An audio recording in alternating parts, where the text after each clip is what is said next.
Hello! Welcome to Wednesdays with Anna. Look guys, I got to Wednesday. I got to the video. Can you believe it? I'm actually making a video. I'm shocked right now. So there's a couple things that I can talk to you about. One is my pregnancy. I am 31 weeks according to my May 11th due date, and I am 30 weeks according to my May 17th due date. So which one will it be? Who knows? I have no idea. You know what else I have no idea about? I have no idea the sex of the baby, and neither does anyone else. This has been a huge topic of discussion in the last week because the farther along I've gotten and the bigger my belly has gotten, everyone has been wanting to share their definitive opinion on what I am having. And at first it was like kind of entertaining and kind of fun, and then it just kind of got annoying, and I'm trying really hard not to let it be annoying because I'm like, people are excited and people think they know, and that's fun, and it's fun to think you know something, and I want to enjoy that in people, but I am not enjoying it right now, especially because the people that are sharing their opinions with me are just doing it they're totally nice. Nobody's been rude about that, but they have been so certain about their opinion. So everywhere I go, I get, there is no way you're having a boy. You're absolutely having a girl. You're having a girl. I've had 7 children. I've had 4 children. I've had 2 children. I absolutely know, you know, I never had a girl and that's why I know you're having a girl, or I've never had a girl, that's why I know you're having a boy, or vice versa, or you're absolutely having a boy. There's no way you're having a girl. And having it, I think, so close together and back to back in the last week has driven me a little bonkers. Like when it was kind of sporadic still and wouldn't always happen, it didn't bother me. But it is like every time I step out the door, I feel like now, and I'm trying really hard to just kind of embrace it, but it's not like a big deal and something I need to get worked up about. But it just presses my buttons right now. So I'm not going to ask you what I think you think the sex of my baby is going to be, but I will ask you, do you think you know how much my baby's going to weigh? Because I am, again, large, or according to everybody's opinion, I'm large, and I do feel large.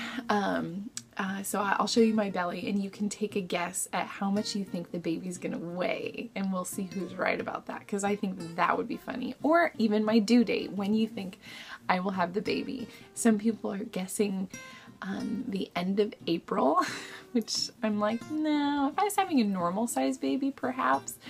But I'm still thinking mid-May. I'm still definitely going with like around May 17th, a couple days before, a couple days after, something like that. So I'll show you my belly in just a few minutes. A couple of other things about the pregnancy, still no real cravings. Banana cream, or not banana cream pie, coconut cream pie has kind of sounded good, but then at the same time I'm like, I don't crave it. I'm just like, if somebody brought one to me, I'd eat it. But if somebody brought me anything, I'd eat it. I'm pretty easy on the food department right now. I want equally savory and sweet.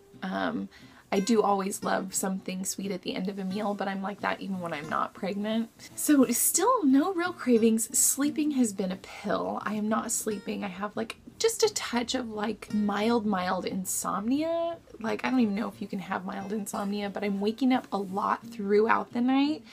And then occasionally, sporadically, I will have like a 2-hour period where I'll just be awake. Like I wake up and I can feel right away like I am awake. It feels like I just drank a cup of coffee or something, and I'm just like, what's up? It's 2 o'clock in the morning and I'm ready to party. So that's been just awful. And then, you know, the stress of the season of life that we're in, that we hit Joel's dry season and stuff. My mind is going and the worries are there and the anxiety is there, but I'm trying to be anxious for nothing and be prayerful about everything, and just remain in the hope and knowledge that we will be provided for and everything will be okay, which is sometimes hard, especially being in an emotional state and being busy and needing different things and stuff. So that's been on my mind, but nothing too big or anything. There's a big part of this pregnancy that I don't think I've really spoken to yet, but this is what we want to be our last baby. We don't want 5 babies. If we ever were blessed with them, we would gladly welcome 1 million babies into our home. I would never turn away a blessing like that. But our ideal family, if we can have it our way, which of course, you know, you never know, would be to have 4 children. And that's what we feel so blessed to have that opportunity right now. And so I'm getting ready to say goodbye to this season of my life, of my childbearing years where I will have babies, and I could cry right now.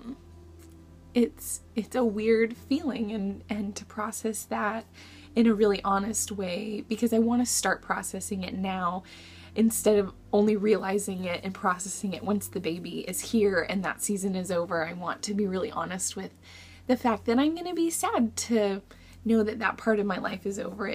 It not only feels weird to know that I won't ever get to feel a baby kick me from the inside and push on me from the inside, and I won't get to just know that there's life inside of me ever again. That's a really sad feeling, because it's so miraculous to feel, and I feel so blessed to have been able to feel that 4 times already. So to know that that's just gonna be gone now is hard for me, because I don't take it for granted, and I know so many people have struggled with infertility, and so many people would give anything to be able to feel that, and so I don't take it for granted. I enjoy every little second of it, every little movement, every little kick, every little ultrasound, every just knowledge that I get to carry a child, that I get that gift, and so it is hard to say goodbye to that season. And then there's a part of me that it does feel like a part of my youth is going away, even though I know I'm still very young. I don't know if I can say I'm very young still, that feels weird to say, but just knowing that a part of my youth is going with it, you know, it's just, that's a really weird thing to face and hard. But there's a whole other beautiful side of that, is that I get to move on to another part of my life that is, I can plan, and I can know what the size of our family is, and I can think ahead, and I can look forward to the days where I'm not carrying a stroller and a diaper bag and diapers and swings and car seats and high chairs and stuff like that. Will soon phase out, and there won't be like another segment of that in my life. So there are blessings to go with it, you know, and the sleepless night, well, I don't know if the sleepless nights will ever go, but you know, those really intense sleep deprived nights will go with a crying baby, you know, and toddlers at my hip and stuff, that will go. And the hard parts, you know, I'll get to say goodbye to those, and that will be nice.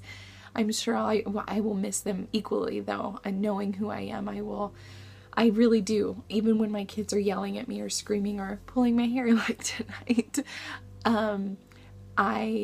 I think of that and I go, I'm not always going to have that. That's going to go away at some point. And even though it's obnoxious right now or hurts or is irritating, like, I won't always get that in my life. And there are people that have never experienced that, or haven't yet, or have struggled and really desperately want to experience these moments, whether they're good or bad. And so I try to just take them all in, because it's such a gift. Being a mommy is such a gift, and I'm so grateful for it on so many levels. And so saying goodbye to it is, I feel like I'm a little bit in mourning for that, which is okay. That's an okay emotion for me to have.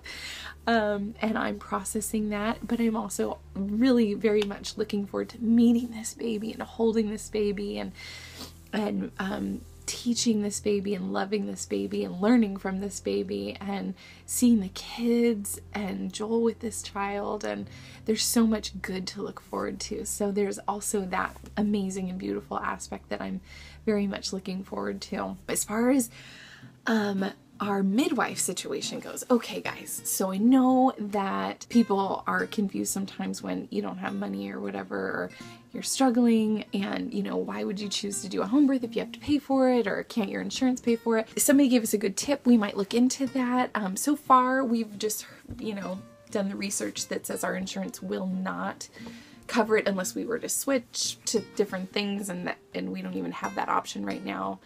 given the enrollment period, blah, blah, blah. You know, every time I tried to wrap my brain around a hospital birth, which if I have to have a hospital birth, I'm so grateful, and that's there for a reason, and I will be so grateful if I ever have to go to a hospital for any reason whatsoever. But to volunteer to go to a hospital does not sit right with me, and I don't think if you are feeling anxious about any type of birth that you should move forward with it. So if you are feeling anxious about going forward in a hospital birth, I don't think your success rate is going to be as successful. I don't think it will be there. If you are feeling anxious about going into a home birth, I don't think your success rate is going to be as successful there either. So I'm in support of whatever a person feels inside of their core, in their gut, that they need to move forward with. And it doesn't mean that that's going to be a success and that I won't have to get transferred to a hospital, or that person wouldn't have to, you know, have a cesarean section or whatever. But what it does mean is that you can feel peaceful about your decision and move forward in the most peaceful and calming manner that you can, which is the best thing you can do for your body and your baby. And for me, that's a home birth. Every time I've tried to wrap my brain around a hospital birth during this season of this dry spell and all the expected expenditures of January and February, I freaked out and I just felt not good about it. It was something that I couldn't think about doing. And I tried really hard, you guys. I tried really hard because I didn't want to spend the money. But I started to remember, like, there are things we can do. If we know how much we have to spend, we can save and we can work harder and we can make that income. It's just like an extra expenditure that we might want. If you wanted to go to prom or something, or you wanted to go on vacation, you'd go, how much do I need to save up? And so that's what we're doing. I have plans to try to work hard to help contribute to that, and Joel obviously, you know, has plans to do that. And so we're going to do whatever we can. We're going to trust in God that it will be provided, and we'll see. We will see, because we don't know the answers. We don't know if I will need to go to a hospital. We don't know if we'll be able to just completely successfully have a home birth financially and physically and all of that. We don't know the answers, and I have submitted myself to that, so I'm good. It's definitely our choice to have a home birth, and that is where I find my peace right now. So that's where we're at with our midwife, and we feel very grateful for that. Homeschooling is going pretty well. Just a short little segment on that. We met with the ES today, and things are going really well. I am in the process of trying to find a new curriculum, just because I feel like this season of life we're coming into with Braxton Hicks all the time and an active toddler, and then going into this summer and then the fall with a new baby, I want something that is just easier for all of us across the board. And Caleb is doing really well with things that he can expect and know. Like if I make him a list, he seems to excel. So where he knows what is expected and when he'll be done and things like that. So finding that out was really helpful. So yeah, we're kind of trying to go in more in that direction. And so I'm looking for new curriculum, and even Ella is doing so great. She's like transitional kindergarten right now, but she's doing great. And Colin has been more manageable, which has been helpful, because it was really hard at first with how active he is and just the needs of his supervision. But homeschool is going well. I wish I could give more details right now, but I'm about to run out of space. So I just want to say thank you guys so much for your support and for listening. And if you have any questions, feel free to share with me, and I will give you a quick shot of the belly. Let me take this off so it doesn't get in the way. Let's do a belly shot. There it is. There's the belly. So I don't know if I can get a frontal. There's the front. And there's the side. And remember, guess what you think the baby's gonna weigh, or when you think it'll come. But don't guess what the sex of the baby is. Unless you want to see my mad face. I'm just kidding. I hope you guys are doing well, and thank you so much for watching, and feel free to comment, share, like, and something else. I'm sure you guys will figure it out. Love you guys. Talk to you later. Bye. Pregnancy.